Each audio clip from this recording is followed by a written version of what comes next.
70 ঊর্ধ্ব বৃদ্ধা ফিরোজা খাতুন বন্যায় সর্বস্ব হারিয়ে এখন প্রায় নিঃস্ব।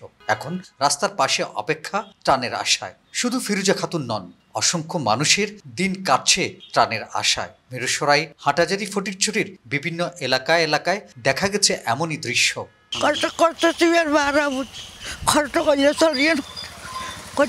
গলা গলায় পানি হয়ে আছে, এখান থেকে আমরা থাকতে না পারিয়ে বাইরে গেলাম।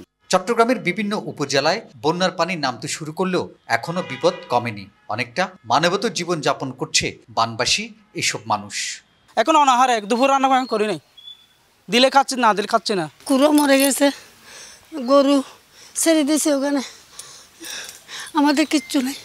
বন্যার পানি নামার সাথে সাথে বিভিন্ন এলাকায় সুপেয় পানির তীব্র সংকট দেখা দিয়েছে। পাশাপাশি বিভিন্ন এলাকায় পানিবাহিত বিভিন্ন রোগ ব্যাধি দেখা দিচ্ছে। 7 দিনের ধরে বহুত পানি হাজির হস্ত আছে, খানা দানার হস্ত আছে, লাকড়ি টাকড়ি সব চলে গেছে, খাবার পানির বেশি অভাব। স্থানীয় প্রশাসন বলছে বন্যায় চট্টগ্রামে প্রায় 4 লাখ মানুষ ক্ষতিগ্রস্ত হয়েছে। খাগড়াছড়ি, রাঙ্গামাটি এবং কক্সবাজারের পানি নেমে গেছে বা নামতে শুরু করেছে। এখন ওইখানকার অবস্থা তুলনামূলকভাবে ভালো। দুর্গত এলাকায় সমন্বিত ত্রাণ তৎপরতার পাশাপাশি বিধ্বস্ত বাড়িঘর মেরামত এবং রাস্তাঘাট নির্মাণে সরকারি উদ্যোগ চান বানবাসীরা। হাসান ফেরদৌস, 21 টেলিভিশন, চট্টগ্রাম।